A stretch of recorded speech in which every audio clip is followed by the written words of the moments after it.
আমি তাহেরা খাতুন সপ্তম শ্রেণীর বিজ্ঞান পড়াচ্ছি তোমাদের গত ক্লাসে আমি নিম্ন শ্রেণীর জীব সম্পর্কে পড়িয়েছিলাম। সেখানে বলেছিলাম ভাইরাস, ব্যাকটেরিয়া, ছত্রাক, শৈবাল, অ্যামিবা ইত্যাদি নিম্ন শ্রেণীর জীব। আমরা যে করোনা অমিক্রনের শিকার হয়েছি সেটা আমাদের এক প্রকারের ভাইরাস। এই ভাইরাস জড়ো, কিন্তু কোনো একটা জীবের মধ্যে প্রবেশ করলে তখন ওটা সচল হয়ে যায় এবং বংশবিস্তার করে রোগ বৃদ্ধি করতে থাকে।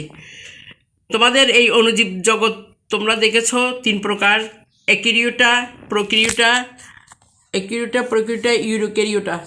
অ্যাকিরিওটা এদের দেখতে ইলেকট্রনিক অণুবীক্ষণ যন্ত্রের প্রয়োজন হয়, যেমন ভাইরাস। প্রোক্যারিওটা এদের নিউক্লিয়াস থাকে না, এদেরকে আদিকোষ বলা হয়, যেমন ব্যাকটেরিয়া। ইউক্যারিওটা শৈবাল, ছত্রাক ও প্রোটোজোয়া এই ধরনের অণুজীব। তোমরা তো ভাইরাস সম্পর্কে জানো। এখন অমিক্রনের ভাইরাস কিভাবে আমাদের আতঙ্ক সৃষ্টি করছে। ভাইরাস জড়ো, কিন্তু মানবদেহে ভাইরাস আমাদের চোখের সামনে অজস্র উড়ে বেড়াচ্ছে, কিন্তু এটা যদি মানবদেহে একবার প্রবেশ করতে পারে তাইলে বংশবৃদ্ধি করতে করতে মানুষকে মৃত্যুর দিকে নিয়ে চলে যায়। ভাইরাস, রিকেটস, ছত্রাক, ব্যাকটেরিয়া, শৈবাল, প্রোটোজোয়া ইত্যাদি বিভিন্ন ধরনের অণুজীব আমাদের পরিবেশে ছড়িয়ে ছিটিয়ে আছে। এরা অধিকাংশই আমাদের উপকার করে। এরা যে শুধু আমাদের ক্ষতি করে এবং মৃত্যুর দিকে প্রসারিত করে তা না, এরা আমাদেরকে অনেক উপকারও করে।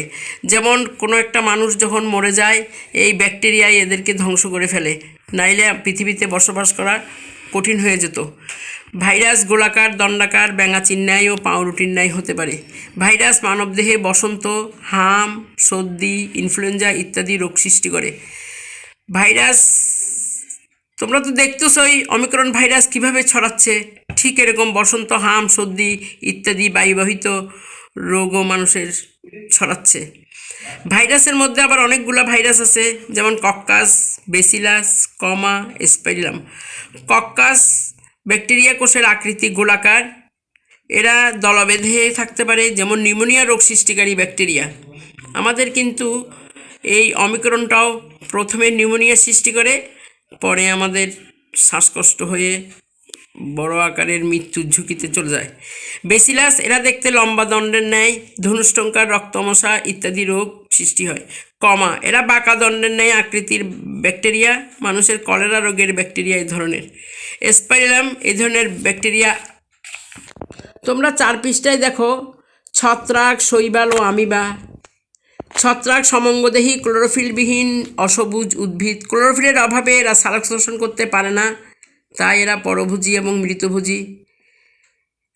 তোমরা দেখো যে রুটি অনেক দিন থাকলে তার উপরে এক ধরনের ছত্রাক জন্মায়। মৃতভোজী ছত্রাক মৃত জীবদেহে বা জৈব পদার্থে পূর্ণ মাটিতে জন্মায়। ছত্রাকের অর্থনৈতিক গুরুত্ব। পেনিসিলিন সহ বহু মূল্যবান ওষুধে ছত্রাক থেকে পাই। পাউরুটি তৈরিতে ইস্ট নামক ছত্রাক ব্যবহার করা হয়। ইস্টে ভিটামিন সমৃদ্ধ বলে ট্যাবলেট হিসাবেও ব্যবহার করা হচ্ছে। অ্যাগারিকাস নামক এক ধরনের মাশরুম শৌখিন খাদ্য বলে বিবেচিত। এটা তোমরা শুনেছ, মাশরুম এক ধরনের খাদ্য, সেটা অনেকে খাচ্ছে। বর্তমান আমাদের দেশে বহু চাষ করা হচ্ছে এই মাশরুমের। মানুষ, জীবজন্তু, উদ্ভিদদের বহু রোগের জন্য দায়ী এই ছত্রাক। ছত্রাক সংক্রমণের প্রতিরোধকরণ। ছত্রাকজনিত রোগ খুবই ছোঁয়াচে, অর্থাৎ আক্রান্ত ব্যক্তির সংস্পর্শে এলে এই রোগ সংক্রমিত হতে পারে। ছত্রাকজনিত রোগে আক্রান্ত ব্যবহৃত জিনিসপত্র আরেকজন ব্যবহার না করা খুবই ভালো, কারণ এটা সংস্পর্শে আসলেই ছোঁয়াচে রোগ। এটা ছত্রাকজনিত রোগে আক্রান্ত ব্যক্তির সংস্পর্শে সবসময় কম আসার চেষ্টা করবে। ছত্রাকে আক্রান্ত উদ্ভিদ ওষুধ ছিটানো বা উদ্ভিদ তুলে পুড়িয়ে ফেলা দরকার। শৈবাল সমাঙ্গবর্গের ক্লোরোফিলযুক্ত সবুজি উদ্ভিদরাই শৈবাল। এরা মাটি ও পানি অন্য গাছের উপর জন্মায়। সবুজ ছাড়াও লাল, বাদামি ইত্যাদি রঙের শৈবাল দেখা যায়। স্পাইরোগারা নামক শৈবাল বেশিরভাগ জলাশয়ে পাওয়া যায়। শৈবালের উপকারিতা। আইসক্রিম তৈরিতে সামুদ্রিক শৈবালজাত অ্যালজিন ব্যবহৃত হয়। সামুদ্রিক শৈবাল আয়োডিন ও পটাশিয়ামের একটা ভালো উৎস। মৎস্যচাষে শৈবাল খাদ্য হিসেবে ব্যবহৃত হয়।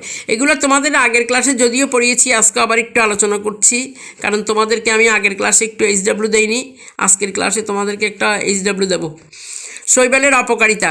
মানুষ ও উদ্ভিদদের নানা রোগ সৃষ্টিতে শৈবালই দায়ী। যেমন এক ধরনের শৈবাল চা পাতার রেড ব্লাস্ট রোগ সৃষ্টি করে। জলাশয়ে শৈবালের আধিক্য দেখা দিলে জলজ প্রাণী ও মাছ অক্সিজেনের অভাবে মারা যেতে পারে।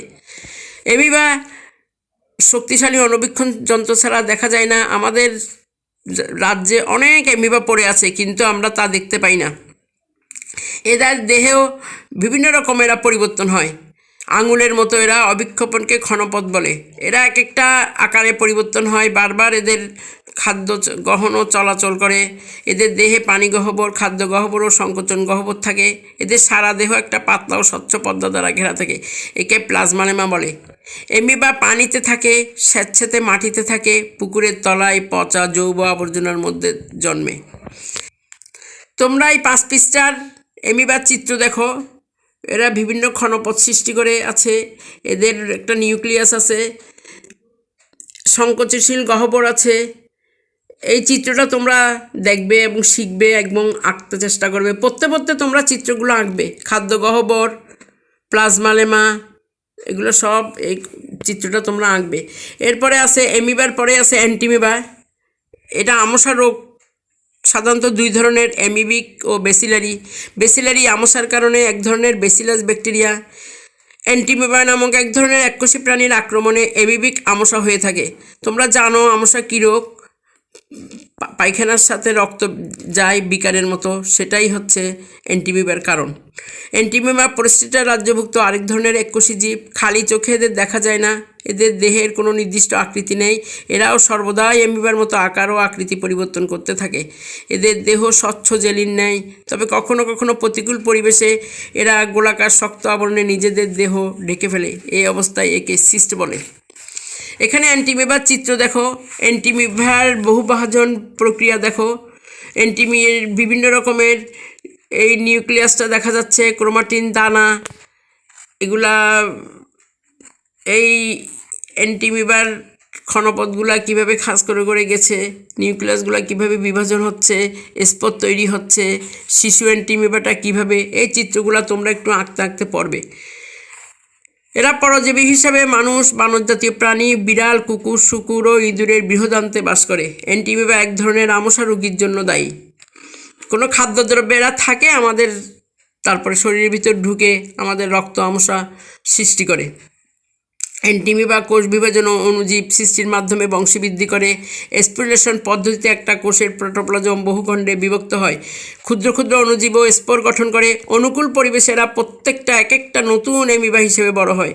এরা কিন্তু একটা অ্যামিবা থেকে অনেকগুলো অ্যামিবার সৃষ্টি হয়। আর অ্যামিবিক আমসা সম্পূর্ণভাবে নিরাময় করা খুবই কঠিন। উপযুক্ত চিকিৎসকের পরামর্শ নিয়ে ওষুধ খেলে এই রোগ সেরে যায়। তোমাদেরকে আমি 3টা প্রশ্ন দিচ্ছি।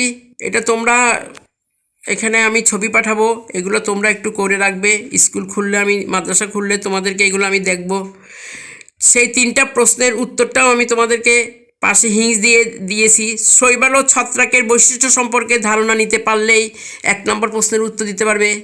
ভাইরাস ও ব্যাকটেরিয়ার বৈশিষ্ট্য সম্পর্কে জানতে পারলে 2 নম্বর প্রশ্নের উত্তর দিতে পারবে। ব্যাকটেরিয়া ও অ্যান্টিমিবার কারণে সৃষ্ট রোগ সম্পর্কে জানলে 3 নম্বর প্রশ্নের উত্তর দিতে পারবে। সেই 3টা প্রশ্ন আমি তোমাদের ফটো করে পাঠাচ্ছি। তোমরা এই 3টা প্রশ্ন করে নিবে। তোমরা 6 পৃষ্ঠার পাঠ 8, 9 একটু রিডিং পড়ে নিও।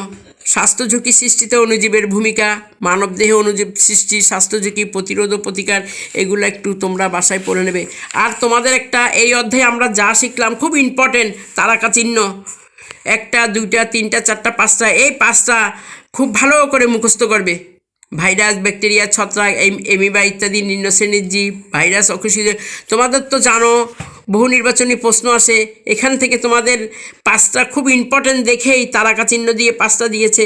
এখান থেকে বহু নির্বাচনীয় প্রশ্ন পাবে। এগুলো খুব ভালো করে তোমরা পড়ে নেবে। এই বলে আজকের এই অনুশীলনীর শূন্যস্থানগুলোও একটু পড়বে। তোমাদের যেহেতু এই চ্যাপ্টারটা আগেও পড়েছিলে, আজকেও আবার পড়লে, সুতরাং শূন্যস্থান পূরণগুলা HW করে ফেলবে। বহু নির্বাচনী প্রশ্ন উত্তরগুলা HW করে ফেলবে। এই বলে আমার পাঠ আজকে আমি এখানে শেষ করছি।